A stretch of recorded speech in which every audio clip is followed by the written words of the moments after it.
जो दृश्य आपने देखे वो 16 दिसंबर 1993 के हैं। उत्तर प्रदेश विधानसभा के दृश्य। मुलायम सिंह यादव ने 4 दिसंबर 1993 को दूसरी बार मुख्यमंत्री पद की शपथ ली। Kalyan Singh leader of opposition बने। राज्यपाल मोतीलाल वोरा ने 16 दिसंबर को जैसे ही सदन में अपना अभिभाषण शुरू किया, भाजपा के सदस्य कल्याण सिंह की गिरफ्तारी का मामला उठाने लगे। वहीं सपा इसका विरोध कर रही थी। इसके पीछे कारण सपा और भाजपा के बीच एक झगड़ा था जो साल भर पहले बाबरी मस्जिद विध्वंस से चलता आ रहा था। खैर, अध्यक्ष ने जब इसकी अनुमति नहीं दी तो भाजपा सदस्य कल्याण नहीं तो सदन नहीं का नारा लगाते हुए वेल में आ गए।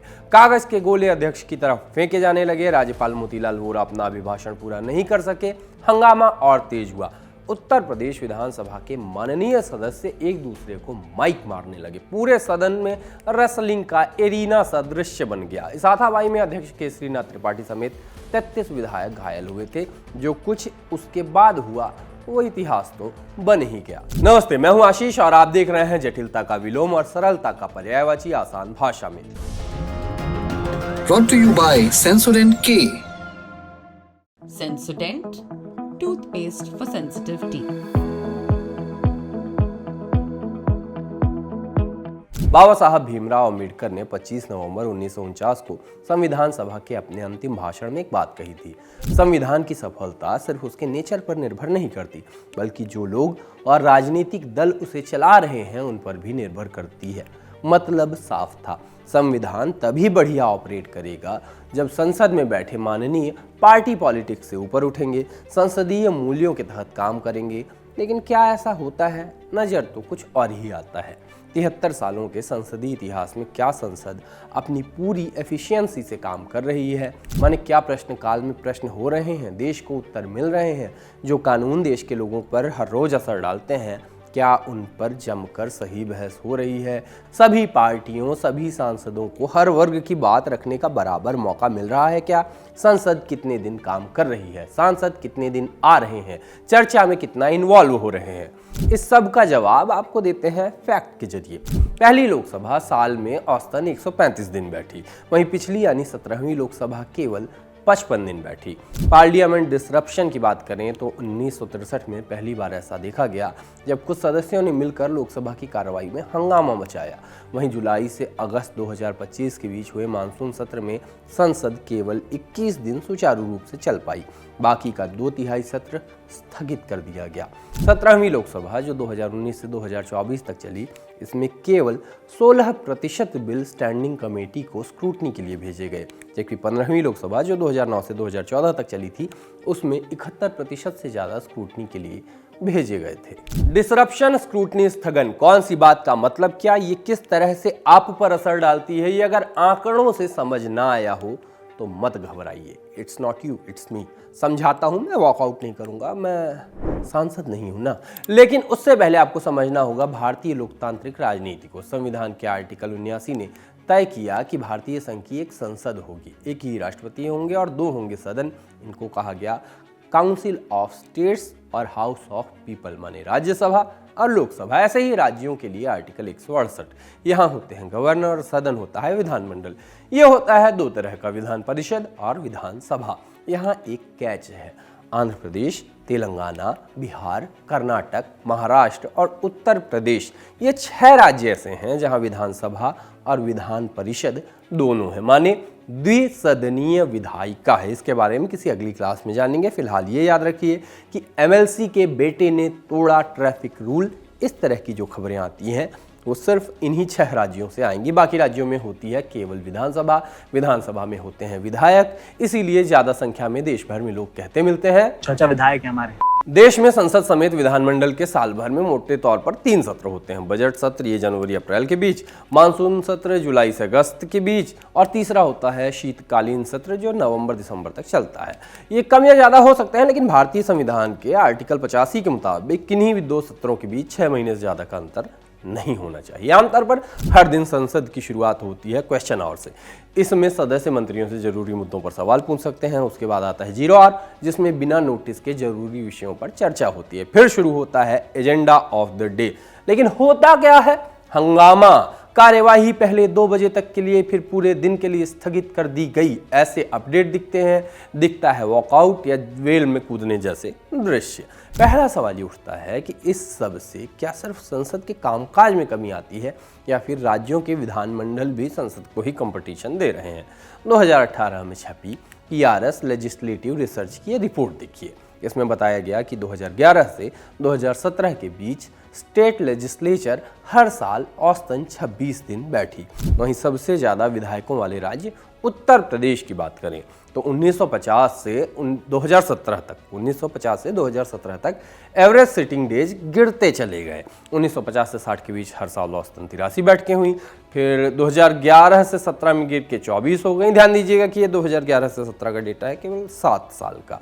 1 जून 2023 को द हिंदू में छपी एक रिपोर्ट बताती है कि 2022 में विधानसभाएं औसतन सिर्फ 21 दिन ही बैठी। 2016 से राज्यों में बैठकों की संख्या लगातार कम हो रही है। कर्नाटक ने सबसे ज्यादा 45 दिन बैठक की, पश्चिम बंगाल 42 दिन और केरल की विधानसभा 41 दिन बैठी। मतलब साफ है, गिरते हुए नंबर्स सवाल तो उठाते हैं। अगर ऐसे मामलों के इतिहास पर बात करें तो साल 1963 सबसे पहले याद आता है, जब भारतीय संसद में पहली बार डिसरप्शन का केस देखा गया। कुछ सांसदों ने राष्ट्रपति डॉक्टर सर्वपल्ली राधाकृष्णन के ज्वाइंट सेशन में चल रहे भाषण को बीच में रोका। वो ये चाहते थे कि राष्ट्रपति अंग्रेजी की बजाय हिंदी में अपना भाषण दें। विरोध के बाद सांसद वॉकआउट कर गए। पूरे मामले को प्रधानमंत्री जवाहरलाल नेहरू ने फर्स्ट ऑफ इट्स काइंड और मोस्ट रिग्रेटेबल घटना बताया। बिल कानून बनते हैं, कानून तय करते हैं कि सालों साल आपका जीवन कैसे चलेगा, लेकिन जब बैठकों में समय की कमी हो तो सदस्यों को बिलों पर ठीक से तैयारी करने का समय नहीं मिलता। यही नहीं, कई मौकों पर विपक्षी सांसद आरोप लगाते हैं कि उन्हें लिस्ट ऑफ बिजनेस देर से मिलती है। ये वो लिस्ट है जिसमें लिखा होता है कि संसद अगले दिन कौन कौन से काम करेगी। ये विपक्षी सांसदों को एक दिन पहले शाम को दिया जाता है। वहीं कई मौकों पर बैठक वाले दिन ही दिया जाता है। इससे उन्हें तैयारी का मौका नहीं मिलता। इसलिए कई बिल बिना जरूरी चर्चा के ही पास हो जाते हैं। उत्तर प्रदेश विधानसभा के मामले में 2014 से 17 में करीब 60% बिल उसी दिन पास कर दिए गए जिस दिन बिल पेश किए गए थे। जवाहरलाल नेहरू का मानना था कि लोकतंत्र इस विश्वास पर आधारित है कि खुली चर्चा और आलोचना ही प्रगति के लिए जरूरी है। 2023 में संविधान दिवस के मौके पर तब के उपराष्ट्रपति जगदीप धनखड़ ने संसद को लोकतंत्र की आत्मा बताया, लेकिन यह तब हुआ जब चंद दिनों पहले 2023 के ही शीतकालीन सत्र में राज्यसभा से 46 सांसदों को सस्पेंड किया गया था। वहीं लोकसभा से 95 सांसद सस्पेंड हुए थे। ये मामला है जब 2023 में पार्लियामेंट में हुए सिक्योरिटी ब्रीच के मुद्दे पर विपक्षी सांसद सदन में हंगामा काट रहे थे। इतिहास में पहली बार इस बड़ी संख्या में सांसदों का निलंबन हुआ था। अब देखिए, यहाँ सवाल ये उठता है कि क्या सदन चलाने की जिम्मेदारी केवल सत्ता पक्ष की है? जवाब है नहीं, विपक्ष भी बराबर का जिम्मेदार है। लेकिन बीते कई दशकों में देखा गया है कि विपक्ष में कोई भी पार्टी हो, चर्चा कम, हंगामा ज्यादा होता है। अब चाहे अपनी सीट से ही चीखना चिल्लाना हो, वेल में जाकर हंगामा मचाना हो या फिर स्पीकर की तरफ पेपर उछाल देना, अलग अलग मौकों पर देश की विपक्षी पार्टियों का सदन को शांति से चलाने का प्रयास देखिए। 30 दिसंबर 2023 को हिंदू में छपी ये रिपोर्ट देखिए। साल 2004 से 9 के बीच अरुण जेटली राज्यसभा में विपक्ष के नेता थे। उन्होंने कहा था कि संसद में बाधा डालने से बचना चाहिए, लेकिन अगर संसदीय जवाबदेही को कमजोर किया जा रहा हो तब अपनी आवाज उठाना एक जायज रणनीति है। इसी मौके पर लोकसभा में विपक्ष की नेता रहते हुए सुषमा स्वराज जी ने कहा कि संसद को चलने न देना भी लोकतंत्र का एक तरीका है, जैसे बाकी के तरीके। पिछले 25 साल के आंकड़े बताते हैं कि सबसे ज्यादा डिसरप्शन 15वीं लोकसभा में हुआ, जो 2009 से 2014 के बीच चली। उस समय कांग्रेस सत्ता में थी, मतलब बीजेपी मुख्य विपक्षी पार्टी थी अपने गठबंधनों के साथ ऑब्वियसली।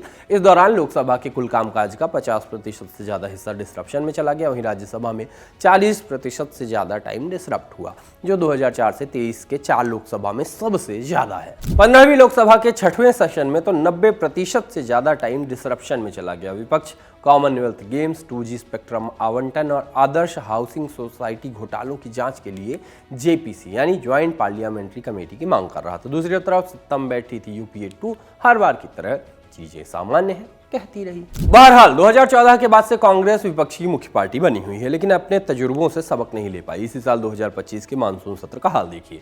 सेशन की शुरुआत में बिजनेस एडवाइजरी कमेटी की मीटिंग के दौरान सभी पार्टियों में 120 घंटे संसद को चलने की बात पे सहमति हुई। बड़ी सारी खबरें बनी थी, आपने देखी होंगी। लेकिन सत्र खत्म होने तक लोकसभा में डिबेट और डिस्कशन हुआ सिर्फ 37 घंटे और राज्यसभा में 41 घंटे, मतलब 2/3 समय डिसरप्शन में गया। संसद के कामकाज ठप होने से लोकतांत्रिक सिद्धांत तो कमजोर होते ही हैं, इसका आर्थिक असर भी पड़ता है। एनडीटीवी की रिपोर्ट बताती है कि संसद चलने में हर मिनट में लगभग 2.5 लाख रुपए का खर्च आता है। 2025 के मानसून सत्र की बात करें तो राज्यसभा के ठप रहने से करीब 10.2 करोड़ रुपए का नुकसान हुआ। वहीं लोकसभा को लगभग 12 करोड़ 83 लाख रुपए का नुकसान हुआ। ये जानना इसलिए भी जरूरी है क्योंकि ये सब पैसा टैक्स पेयर्स की ही जेब से जाता है। लेकिन सिर्फ पैसे का ही अकेला नुकसान नहीं होता, लोकतंत्र को भी नुकसान होता है। संवैधानिक रूप से जरूरी बजट और नीतियों पर चर्चा रुक जाती है। इसका मतलब होता है जनता के सामने उठाए गए मुद्दों पर सरकार की जवाबदेही नहीं तय हो पाती। पीआरएस की रिपोर्ट बताती है कि अगर संसद का यही हाल रहा तो आम लोगों का इससे मोह भंग हो सकता है, क्योंकि संसद उनकी आवाज होती है। संसद जब चलती रहती है तब लोकतंत्र मजबूत रहता है। समय की बर्बादी से लोगों का पूरे सिस्टम पर भरोसा टूटता है।